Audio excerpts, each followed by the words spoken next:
ഒരു അവസരം ഉണ്ടാക്കരുത് എന്നുള്ളത് കൊണ്ടാണ് ഞാനിപ്പോൾ ഈ മീഡിയ ആയിട്ട് ഒരു ഇന്ററാക്ഷൻ ഇങ്ങനെ ചെയ്യുന്നത്. എനിക്ക് സത്യം പറഞ്ഞാൽ എനിക്ക് ഇതിൻ്റെ അകത്തൊരു അഭിപ്രായം പറയണമെന്നോ ഇതിനെപ്പറ്റി കൂടുതൽ സംസാരങ്ങൾ ഉണ്ടാവണമെന്നോ ഒന്നും ആഗ്രഹിച്ചില്ല. പക്ഷെ ഇന്നലെ ഉണ്ടാകുന്ന ഒരു ഹെയ്റ്റ് ക്യാമ്പയിനും അത് കാരണം അദ്ദേഹത്തിന് ഉണ്ടാവാൻ സാധ്യതയുള്ള അല്ലെങ്കിൽ അദ്ദേഹം ഇപ്പം ഫേസ് ചെയ്തുകൊണ്ടിരിക്കുന്ന പ്രശ്നങ്ങൾ ഞാൻ കാണുന്നത് കൊണ്ടാണ് ഞാനിപ്പോൾ ഇന്ന് സംസാരിക്കുന്നത്. അത് ആ മൊമെന്റിൽ അദ്ദേഹത്തിന് തോന്നിയത് ഒന്ന്, അദ്ദേഹത്തിനെ സ്റ്റേജിലേക്ക് വിളിക്കുന്ന സമയത്ത് അദ്ദേഹത്തിൻ്റെ പേര് തെറ്റി വിളിക്കുകയും അദ്ദേഹത്തിന് വിളിക്കാൻ മറന്നു, വിളിക്കാനായിട്ട് ബാക്ക് സ്റ്റേജിൽ നിന്ന് റിക്വസ്റ്റ് ചെയ്ത സമയത്ത് അദ്ദേഹത്തിന്റെ പേര് മാറ്റി വിളിക്കുന്ന ഒരു അവസരം ഉണ്ടായി. അപ്പോൾ എല്ലാ മനുഷ്യരും ഉണ്ടാവുന്ന ഒരു ചെറിയ ടെൻഷൻ അദ്ദേഹത്തിന് ഫീൽ ചെയ്തിട്ടുണ്ടാവാം. ഞാൻ മൊമെന്റ് കൊടുക്കുന്ന സമയത്തും അദ്ദേഹത്തിന് കാലിനൊരു ബുദ്ധിമുട്ടുള്ളത് കൊണ്ട് സ്റ്റേജിലേക്ക് കയറാൻ പറ്റാതിരിക്കുന്നു. അപ്പോൾ ഒരുപാട് പ്രശ്നങ്ങളുടെ ഇടയിലായിരുന്നു അദ്ദേഹം ഉണ്ടായിരുന്നത്. അപ്പോൾ ആ ഒരു മൊമെന്റിൽ ചിലപ്പം നമ്മളെല്ലാ മനുഷ്യന്മാരും റിയാക്ട് ചെയ്യുന്നത് പോലെ തന്നെയാണ് അദ്ദേഹം ചെയ്തത്. പക്ഷെ അത് ക്യാമറ ആംഗിളിലൂടെ വരുന്ന സമയത്ത് അത് കുറച്ച് എവിഡൻ്റായി അത് ഫീൽ ചെയ്തു എന്നാണ് എനിക്ക് തോന്നുന്നത്. എനിക്ക് അതിൻ്റെ അകത്ത് 100% ഒരു രീതിയിലുള്ള വിഷമമോ പരിഭവമോ ഉണ്ടായിട്ടില്ല.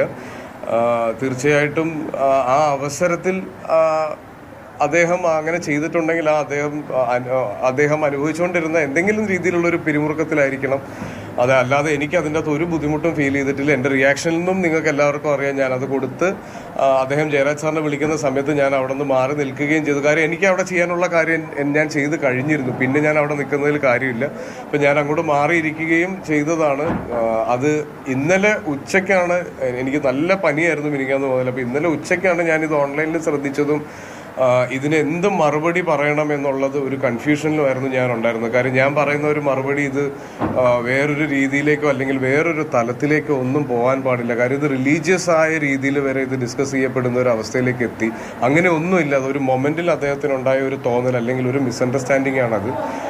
ഞാൻ ഇന്ന് രാവിലെയാണ് അദ്ദേഹവുമായിട്ട് ഫോണിൽ സംസാരിച്ചത്. അദ്ദേഹം സംസാരിക്കുമ്പോൾ ശബ്ദം ഇടറുന്നുണ്ടായിരുന്നു. അതെനിക്ക് ഒരുപാട് വിഷമം ഉണ്ടായി. എന്നോട് ഒരിക്കലും അദ്ദേഹത്തിൻ്റെ ഒരു പ്രായം വെച്ചോ സീനിയോറിറ്റി വെച്ചോ അദ്ദേഹം എന്നോട് മാപ്പ് പറയുന്ന ഒരു അവസ്ഥ വരെ കൊണ്ട് എത്തിച്ചു.